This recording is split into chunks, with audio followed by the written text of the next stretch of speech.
రెండవది పరిశ్రమలు. ఇక రేపు ఇందాకే చెప్పారు ఎంపీ గారు, పెద్ద దాదాపు 22,000 కోట్ల రూపాయల ప్రాజెక్టు, దాని గురించి డీటెయిల్స్ రేపు మాట్లాడతారు. పెద్ద ఎత్తున మన ప్రాంతంలో రాబోతూ ఉంది. ఇది ప్రభుత్వంలో ఒకవైపు పరుగులు పెట్టిస్తున్నటువంటి పరిస్థితి.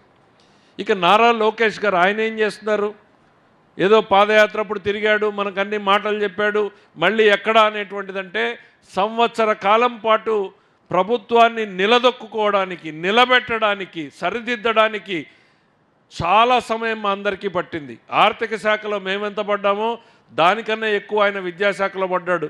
అంతకుముందు చదువు రానిటువంటి వాళ్ళు, చదువుకి సంబంధం లేనటువంటి వాళ్ళు, చదువు అంటే ఇష్టం లేనటువంటి వాళ్ళు మంత్రిత్వ శాఖ తీసుకుంటే ఆయనకు చాలామంది సలహా ఇచ్చారు, ఎందుకండి మీరు ఏదో లైట్ శాఖ తీసుకోకుండా ఇట్లాంటివి తీసుకుంటున్నారంటే, లేదు నేను ప్యాషన్తో చేస్తున్నానని చాలా డెప్త్కి వెళ్ళాడు.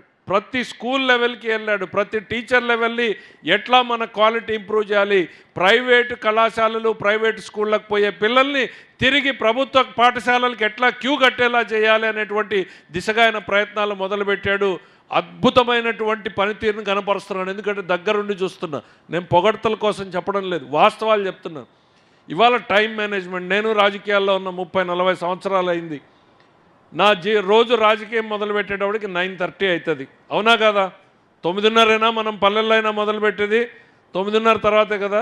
ఆయన రోజు ఎన్ని గంటలకు మొదలవుతుంది అడుగుని? ఆయన ప్రతిరోజు ఎన్ని గంటలకు మొదలవుతుంది?